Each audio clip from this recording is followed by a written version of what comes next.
जी भाई, एलिगेशन में देखो आपने थंबनेल पढ़ लिया होगा। एलिगेशन किस किस टॉपिक में लगता है, कहाँ कहाँ पर लग सकता है, कहाँ कहाँ पर इजी होता है लगना। तो एक बार देख लेते हैं उनके क्वेश्चंस अलग अलग। हमने चैप्टर से क्वेश्चंस लिए हैं।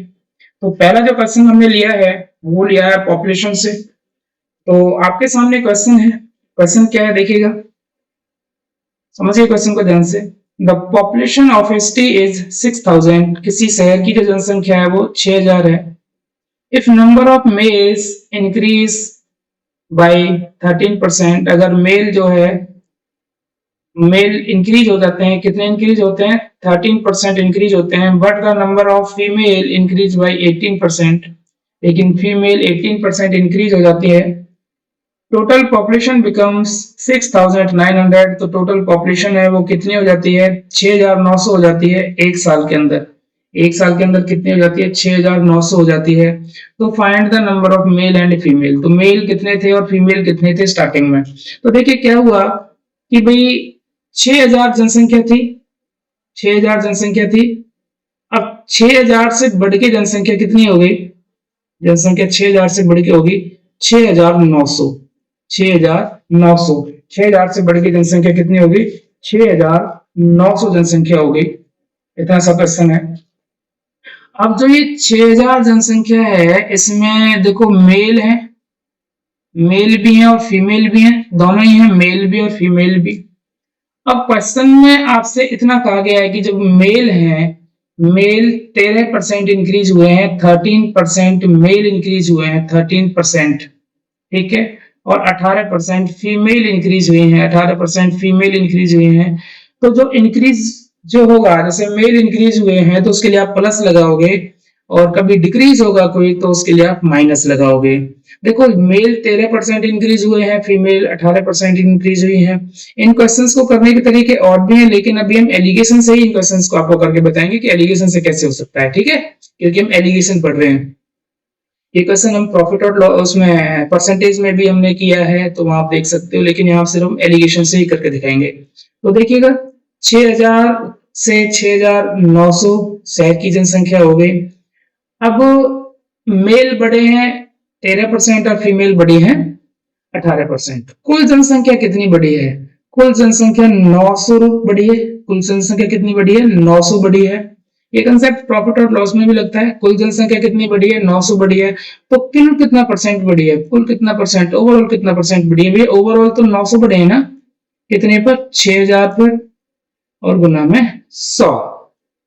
दो जीरो कट जाएंगे दोस्तों, एक जीरो कट जाएगी, तो 6 से कट जाएगा 15। तो कितने परसेंट बढ़ गया, 15% इंक्रीमेंट हो गया। पूरी जो जनसंख्या है वो कितनी बढ़ गई, 15% इंक्रीज हो गई, 15% इंक्रीज हो गई जनसंख्या, ठीक है। अब देखिएगा यहां से, अब है एलिगेशन लगाइए। एलिगेशन आपने पढ़ ही लिया है। तो 18 में से 15 गए तो भाई 3 आ गए, और 15 में से 13 गए तो बेटा 2 आ गए। तो ये 3 और 2 का रेशो, कितना रेशो, 3 और 2 का रेशो आ गया, 3 और 2 का रेशो आ गया।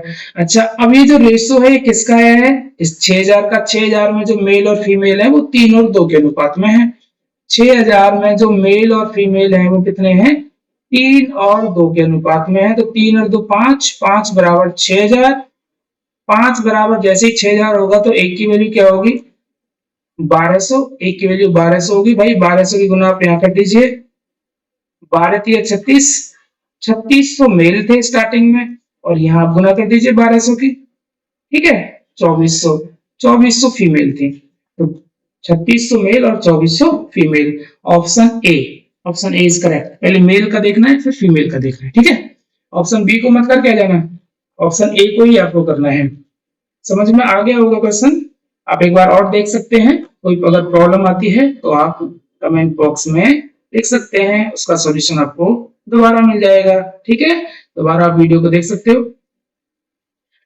सेकंड आपकी जो देखो क्वेश्चन है वो क्या है, a person spends 75% of his income if his income increased by 15% and expenditure increased by 19%, then how much percent saving will change। तो सेविंग में क्या इफेक्ट पड़ेगा, कितनी सेविंग चेंज होगी। क्वेश्चन क्या है, एक व्यक्ति 75% इनकम खर्च कर देता है, 75% इनकम खर्च कर देता है, ठीक है। If his income increase by 15%, अगर उसकी इनकम 15% बढ़ जाती है, ठीक है जी, एंड एक्सपेंडिचर इंक्रीज बाई 19%, और जो उसका खर्च है वो भी 19% बढ़ जाता है, तो बताओ सेविंग पर क्या इफेक्ट पड़ेगा, सेविंग कितने परसेंट बढ़ेगी या घटेगी, क्या इफेक्ट पड़ेगा। अब देखो इस क्वेश्चन में भी इनकम और एक्सपेंडिचर के क्वेश्चन में भी हम एलिगेशन लगा सकते हैं। तो आपको पहले मैं ये बता देता हूँ एलिगेशन लगता कब है। देखो कभी भी जब a plus B is equal to C बने, यानी दो को मिला के तीसरा बने, तो वहां पर एलिगेशन लगता है। जैसे कि भाई सेविंग और एक्सपेंडिचर, एक्सपेंडिचर और सेविंग को मिला के, एक्सपेंडिचर और सेविंग को अगर हम ऐड कर दें तो क्या बनती है, इनकम बनती है। एक्सपेंडिचर और सेविंग को अगर हम ऐड कर दें तो क्या बनती है, इनकम बनती है। और जब भी एलिगेशन लगाते हैं तो याद रखना जिन दोनों को जोड़ रहे हैं उनको हम यहाँ पर रखते हैं, और जो फाइनल रिजल्ट निकल के आएगा वो हमारा यहाँ पर निकल के आएगा। ये बात आपको ध्यान रखनी है, उसके बाद आप इनको माइनस करोगे, ठीक है। तो एक बार हम कर लेते हैं क्वेश्चन में। मुझे बताइए भैया एक्सपेंडिचर कितने, पहले क्वेश्चन में क्या करा था, 75% इनकम का खर्च कर देता है, यानी 100 में से 75 तो वो खर्च कर रहा है और 25 बचा रहा है। यानी हम कह सकते हैं जो खर्च का और जो बचत का रेशियो है वो कितना है भैया, 3 और 1 है। खर्च का और बचत का रेशियो कितना है, 3 और 1 है। अब मुझे आप यहां बताइएगा, अब देखो यहां पहले एक्सपेंडिचर को लिख लो, एक्सपेंडिचर कितना है हमारा, देखते हैं। इनकम 15% बढ़ी है, इनकम कितनी बढ़ी है, 15% बढ़ी है, और एक्सपेंडिचर 19% घटा है। पहले एक्सपेंडिचर लिख लेते हैं, 19% घटा है ये, और यहाँ एक्सपेंडिचर है भाई, ठीक है, एक्सपेंडिचर, यहाँ सेविंग, ठीक है, सेविंग, और बीच में आएगी इनकम। सेविंग का नहीं पता कितना हुआ है, लेकिन इनकम पर क्या इफेक्ट पड़ा है, इनकम जो है वो 19% बढ़ी है, 19%, सॉरी, इनकम जो है वो 15% बढ़ी है, तो इनकम 15% बढ़ी है, ठीक है, इनकम 15% बढ़ी है। समझ में आ रहा है, ठीक है। यहाँ साइड में कर लेते हैं एक बार, इसको मैं मिटा देता हूँ, साइड में बताता हूँ आपको क्या करना पड़ेगा। देखिए थोड़ा सा इसको हम रेज कर देते हैं, ठीक है, देखिएगा।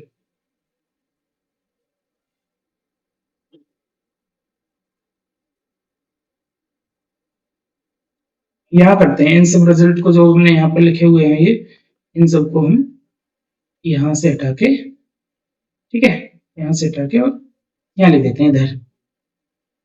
तो इधर देखते हैं, देखिएगा इनकम, एक्सपेंडिचर और सेविंग का रेशियो में पता चल गया। यहाँ आप एक्सपेंडिचर लिखिए, यहाँ आप सेविंग लिखिए। एक्सपेंडिचर पर जो इफेक्ट पड़ा है, एक्सपेंडिचर पर 19% जो है वो इंक्रीज हुआ है, expenditure, expenditure increase by 19%, expenditure 19% बढ़ गया है, एक्सपेंडिचर 19% बढ़ गया है। और जो इनकम है वो इनकम 15% बढ़ गई है, इनकम 15% बढ़ गई है, और एक्सपेंडिचर और सेविंग का जो रेशियो है वो 3 और 1 है, 3 और 1 है, ठीक है, 3 और 1 है। अब 3 और 1 है भाई, अब यहाँ के हिसाब से अगर हम माइनस कर रहे हैं तो यहाँ कितना आना चाहिए, 4 आना चाहिए, 4 आना चाहिए ना। इसका मतलब आपने कितने की मल्टीप्लाई की, यहाँ 4 की, तो आप बेटा यहाँ भी 4 की मल्टीप्लाई करो, तो 4 की मल्टीप्लाई करोगे तो क्या आएगा, 12 आएगा। अब बताओ यहाँ पर क्या आएगा, एक तो मेरा कंफर्म पता है कि जो ये मिडल वाली वैल्यू है ये 1 से बड़ी इसमें से और 1 से छोटी होगी। अब यहाँ तो हमें पता चल गया कि 19 से तो छोटी है और इससे बड़ी होगी।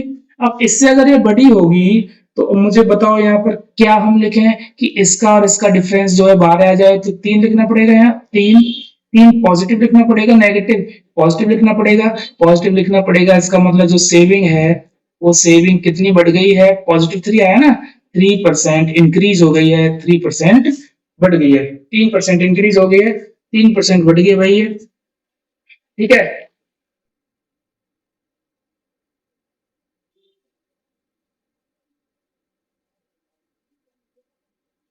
देखिए भाई अगला क्वेश्चन आपके सामने क्या है, in which ratio milk is mixed with water, किस रेशो में हम मिलाएं मिल्क को वाटर के साथ, so that after selling the mixture on its CP, कि हम मिक्सचर को CP पर बेचें, it will get 12.5% प्रॉफिट।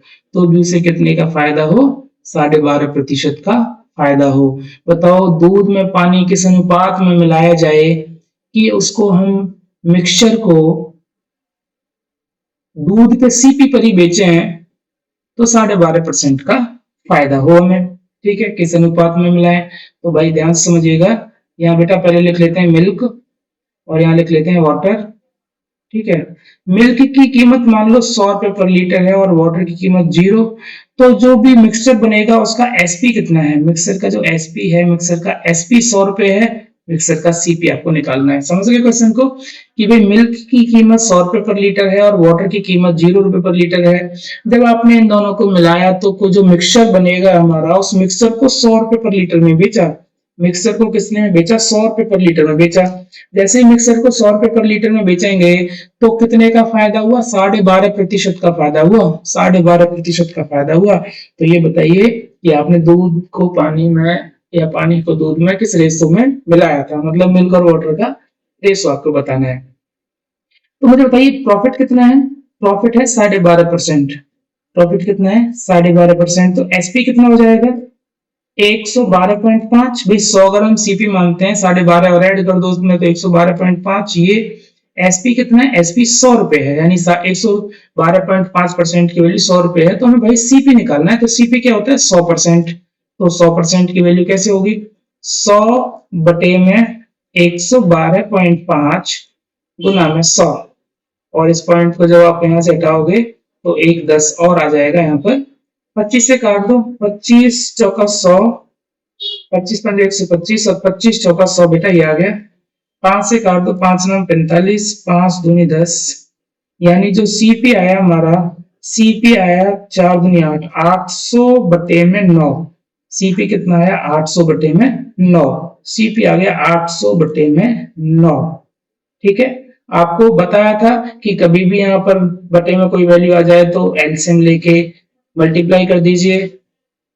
ठीक है, यहाँ भी कर दीजिए, यहाँ भी कर दीजिए। तो हम कह सकते हैं ना, मिल्क 900, वाटर 0, और भाई ये जो मिक्सचर बनेगा ये 9 से 9 कट जाएगा तो मिक्सचर 800। ठीक है, तो अब इसको माइनस करिए, कितना आएगा, 100 यहाँ आएगा और यहाँ कितना आएगा, 800 यहाँ पर आएगा, यानी कि 800 और 100, यानी 2 0 से 2 0 कट जाएंगे, यानी 8:1। 8:1 आपके इस क्वेश्चन का आंसर होगा, 8:1। आपको फास्ट कैलकुलेशन के लिए मैंने इस क्वेश्चन को नहीं लिया है, मैंने सिर्फ इस क्वेश्चन को इसलिए लिया है कि ये एलिगेशन से हो सकता है, अदरवाइज ये डायरेक्ट भी आपको हो सकता है। भाई प्रॉफिट कितना है, 12.5%, 12.5% का मतलब 1/8 होता है। भैया ये मिल्क की वजह से पानी की वजह से तो आपको प्रॉफिट हुआ, तो पानी का रेशो कितना हो गया, 1, और मिल्क का कितना हो गया, 8, तो 8 और 1, यहाँ डायरेक्ट आंसर आ सकता है। लेकिन इसमें मैंने आपको सिर्फ ये समझाने की कोशिश की है कि आपको एलिगेशन कैसे लगाना है। ठीक है ना, अभी मैं आपको सिर्फ एलिगेशन लगाने बता रहा हूँ भाई कि आप एलिगेशन कैसे कैसे लगा सकते हैं। ठीक है जी, अगले क्वेश्चन की तरफ चलते हैं, और अगला क्वेश्चन आपके सामने देखिए, एक शानदार सा क्वेश्चन है। क्या क्वेश्चन है, A person sell 2 type of rice. A person sell 2 type of rice at rupees 25 per kg and 27 rupees per kg and get 25% profit and 10% loss respectively. A person sell 2 type of rice. एक व्यक्ति जो है दो प्रकार के जो rice है वो बेचता है। ठीक है, कैसे कैसे राइस बेचता है भैया, एक तो 25 रुपए पर केजी के राइस बेचता है और एक 27 रुपए पर केजी के राइस बेचता है, एंड गेट 25% प्रॉफिट। और पहले वाले उस पर कितना परसेंट का प्रॉफिट होता है, 25% का प्रॉफिट होता है, और दूसरे वाले पर कितना, 10% का लॉस होता है। And these are mix in the ratio, और उनको किस रेशियो में मिक्स किया जाता है, 3 और 2 के रेशियो में मिक्स किया जाता है। And sold the mixture of rice to get 16/3% profit, और जो मिक्सचर बनेगा उसको कितने परसेंट प्रॉफिट पर बेच दिया जाता है, 16 से ही 2/3% के प्रॉफिट पर उसको बेच दिया जाता है, 16 से ही 2/3% के प्रॉफिट पर उसको बेच दिया जाता है। Then find at what rate mixture should be sold, तो बताइए मिक्सचर को किस रेट में बेचना चाहिए, मिक्सचर को किस रेट में बेचना चाहिए। सबसे पहले आपको मिक्सचर का सीपी निकालना पड़ेगा। यहाँ पर देखो भाई, आपको करना पड़ेगा, यहाँ पर पहले प्रकार का राइस है राइस वन और राइस टू, दो प्रकार का राइस है। पहले वाले राइस का जो एसपी है वो कितना है, पहले वाले राइस का एसपी भाई 25 है, और दूसरे प्रकार के राइस का जो एसपी है वो 27 है। ठीक है, आपको यहाँ पर जो प्रॉफिट होता है 25% का प्रॉफिट हो रहा है आपको यहाँ पर, और यहाँ पर आपको लॉस हो रहा है 10% का लॉस हो रहा है। इन दोनों को 3:2 में मिलाना है।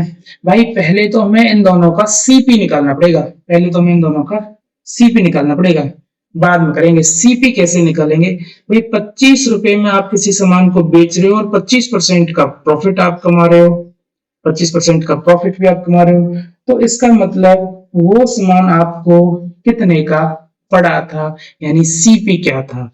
मतलब कह सकते हैं कि हम 125% जो है वो किसके बराबर है, 25 के बराबर कह सकते हैं ना। 125% किसके बराबर, 25 के बराबर। तो 100% की वैल्यू कैसे निकालेंगे, तो 100% की वैल्यू ये भाई एसपी हो गया, ये सीपी हो गया। तो 125% की वैल्यू कैसे निकालेंगे, 25 बटे में 125 गुना में 100। तो 25 पंजे 125, 5 दूनी 10, 0। कह सकते हैं कि पहली प्रकार का जो राइस है उसकी कीमत 20 रुपए पर केजी है, पहली प्रकार का जो राइस है उसकी कीमत 20 रुपए पर केजी है। और दूसरे प्रकार का राइस, उसकी कीमत देख लेते हैं। यहाँ पर 10% का लॉस हो रहा है, तो इसका मतलब 90% एसपी है, 90% की वैल्यू 27। तो 100% की वैल्यू कैसे निकालेंगे, 27 बटे में 90 गुना में 100, एक जीरो से एक जीरो कट गया, 9×3=27। तो 100% की वैल्यू यानी सीपी हमारा आ गया 30 रुपए, 30 आ गया ना, सीपी 30 आ गया। दूसरी प्रकार का जो चावल है उसका जो सीपी है वो 30 रुपए है। अब यहाँ पर हम लगा सकते हैं एलिगेशन, भाई पहले चावल का सीपी 20 रुपए, दूसरे प्रकार के चावल का सीपी 30 रुपए। ठीक है, अब इनको किस रेशो में मिला रहे हो, मिलाने वाला जो रेशो है वो 3 और 2 का है। यहाँ राइस 1 R1, यहाँ R2 लिख देता हूँ, राइस 2। 3 और 2 में आप इनको मिला रहे हो। मैंने आपको दोस्तों ये बात पहले भी बताई थी कि जो इनका सम होगा ना, जो इनका सम होगा वो इनके डिफरेंस के बराबर होगा। इनका डिफरेंस तो 10 है, इनका सम भाई 5 है, तो डिफरेंस को बराबर कर लो, 2 से गुना कर दो, यहाँ भी 2 से गुना कर दो, यहाँ भी 2 से गुना कर दो। तो इन दोनों का जो डिफरेंस है वो कितना आना चाहिए, 4 आना चाहिए, और इन दोनों का डिफरेंस जो है वो कितना आना चाहिए, 6 आना चाहिए। तो यहाँ पर हमें क्या लेना पड़ेगा, 20 से बड़ा हो और 4 डिफरेंस आए, तो 24 लेना है। 20 से बड़ा लेना है क्योंकि 30 से छोटा होगा, 20 से बड़ा और 4 का डिफरेंस होगा 24 होगा, तो ये मिक्सर का सीपी आ गया, मिक्सर का सीपी आ गया भाई। तो मिक्सर का सीपी कितना आ गया। अब यहाँ पर आपको और क्या करना पड़ेगा, सीपी ऑफ मिक्सर आ गया भैया 24 रुपए। अब इसका एसपी में बताना है, एसपी कितना निकलेगा। तो प्रॉफिट कितना दे रखा है, प्रॉफिट दे रखा है 16 सही 2/3%, प्रॉफिट 16 सही 2/3%, 16 सही 2/3% को आप 16 1/6 लिख सकते हो। आप खोल कर देख लेना, 16×3=48 और 2 50/3% को उठाओगे 1/6 आएगा। कहने का मतलब ये हमारा प्रॉफिट है और ये हमारा सीपी है। तो सीपी कितना है भाई, सीपी हमारा 6 है, और प्रॉफिट कितना है भाई, प्रॉफिट 1 है। तो एसपी कितना हो जाएगा, एसपी 7 हो जाएगा। अब दोस्तों 6 की वैल्यू तो हमें दे रखी है क्वेश्चन के अंदर, 6 की वैल्यू कितनी है, 6 की वैल्यू 24 है, तो भाई ये 24 हो गया। तो 24 की गुना करो 6 में, किसी गुना करो 4 की, तो बेटा यहाँ भी 4 की गुना कर दीजिए, 4 से 28, तो 28 रुपए पर केजी मिक्सर का एसपी आएगा। मिक्सर का एसपी कितना होगा, 28 रुपए पर केजी, 28 रुपए पर केजी मिक्सर का एसपी होगा। क्वेश्चन समझ में आया तो ठीक है, नहीं तो एक बार आप दोबारा वीडियो को देख सकते हो। ठीक है, ये सभी क्वेश्चन दोस्तों बहुत इंपॉर्टेंट है, और इस अगर आप करते हो तो आपको ये आइडिया आ जाएगा कि भाई हमें एलिगेशन जो है वो कहाँ कहाँ पर यूज करना है। ठीक है, नेक्स्ट क्वेश्चन देखो क्या है। क्वेश्चन देखो बहुत आसान है, ये तरीके बहुत है करने के, लेकिन अभी सिर्फ एलिगेशन से बताएंगे। तो क्वेश्चन क्या है भाई, क्वेश्चन ये है कि 41 रुपए हैं और 41 रुपए को बांटना है 50 बच्चों में। ठीक है। इफ ईच बॉय गेट 90 पैसे, अगर एक बॉय को हम 90 पैसे दे रहे हैं, ठीक है, और एक गर्ल को हम 65 पैसे दे रहे हैं, बॉयज को हम 90 पैसे दे रहे हैं और गर्ल्स को हम 65 पैसे दे रहे हैं, तो find the number of girls. तो नंबर ऑफ गर्ल्स आपको बतानी है, ये टोटल 50 है, तो गर्ल्स की संख्या बतानी है, गर्ल्स कितनी है। देखिए एक लड़के को 90 पैसे देने हैं और एक बॉयज को भैया एक जो गर्ल्स है उसको हमें 65 पैसे देने हैं। तो पूरी क्लास को ओवरऑल अगर देखा जाए तो पूरी क्लास के हिस्से में कितना आ गया, 41 रुपए को अगर सबको बराबर बराबर दिया जाए, 41 रुपए को मतलब 4100 पैसे बटे में 50, 41 पैसे बटे में 50, 50 से काट दीजिए, ठीक है, 5 अट्ठे 40 और 2 82। तो प्रत्येक बच्चे के हिस्से में कितना आएगा, 82 पैसे आएगा। यहाँ आप माइनस कर दीजिए, माइनस करोगे तो यहाँ कितना आएगा 17, और यहाँ आप माइनस करिए, यहाँ कितना आएगा 8। तो हम कह सकते हैं कि जो बॉयज और गर्ल्स का जो रेशो होगा वो 7 और 8 का होगा। तो 7 और 8 25, 25 ये किसके बराबर होता है भैया, टोटल हमारा जो है, ठीक है ना। तो 25 बराबर किसके, 50 के बराबर। तो 1 बराबर किसके जी, 2 के बराबर। तो बॉयज कितने हैं, 2 की गुना करो 34, तो उसमें बॉयज हो गए, और बेटा 2 की गुना यहाँ कर दीजिए, 8 दूनी 16, 16 उसमें गर्ल्स होगी। तो गर्ल्स कितनी हो गई भाई, 16 हो गए, और बॉयज कितने हो गए, 34 हो गए। तो ऑप्शन सी आपका करेक्ट आंसर होगा, 16 आपके क्वेश्चन का करेक्ट आंसर होगा, ठीक है जी। क्या आंसर होगा, 16।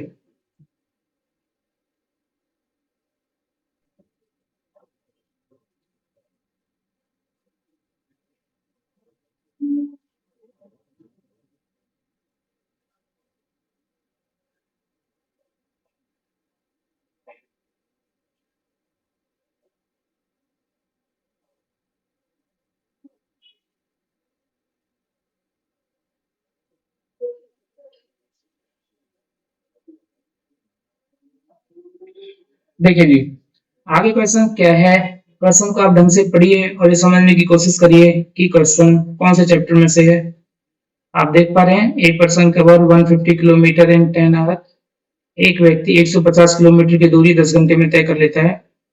सम part of journey with speed of 20 kilometre per hour, कुछ हिस्सा अपनी जर्नी का 20 किलोमीटर पर आवर की स्पीड से तय करता है। And remaining part at the speed of 12 kilometre per our, और बाकी का जो हिस्सा है वो 12 किलोमीटर पर आवर की स्पीड से तय करता है। Find the ratio of their distance covered, तो उसने कितनी मतलब कितनी कितनी डिस्टेंस कवर की है उसका रेशियो आपको बताना है, ठीक है।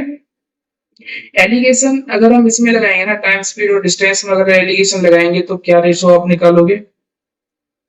अगर आप यहाँ स्पीड लिखते हो, यहाँ स्पीड है और यहाँ स्पीड है, तो याद रखना यहाँ स्पीड है और यहाँ स्पीड है, तो यहाँ पर भी स्पीड होगी, ठीक है। और यहाँ पर जो आप माइनस करोगे ना बेटा, यहाँ टाइम का रेशो निकल के आएगा, इसका टाइम का रेशो यहाँ पर निकल के आएगा, टाइम का रेशो यहाँ पर आपका निकल के आएगा। अगर यहाँ टाइम आप लेते हो तीनों जगह पर, तो यहाँ स्पीड का रेशो निकल के आएगा। तो इसमें देखते हैं, इसमें भाई दो हम अपनी जो टोटल जर्नी हमारी 150 किलोमीटर की है उसको दो तरीके से तय कर रहे हैं। एक तो 20 किलोमीटर पर आवर की स्पीड से तय कर रहे हैं और एक 12 किलोमीटर पर आवर की स्पीड से तय कर रहे हैं। लेकिन हम अगर ओवरऑल देख पाए तो 150 किलोमीटर को 10 घंटे में तय कर रहे हैं, तो 15 किलोमीटर पर आवर की स्पीड उसकी ओवरऑल निकल के आ जाती है, 15 किलोमीटर पर आवर की स्पीड उसकी ओवरऑल निकल के आ जाती है।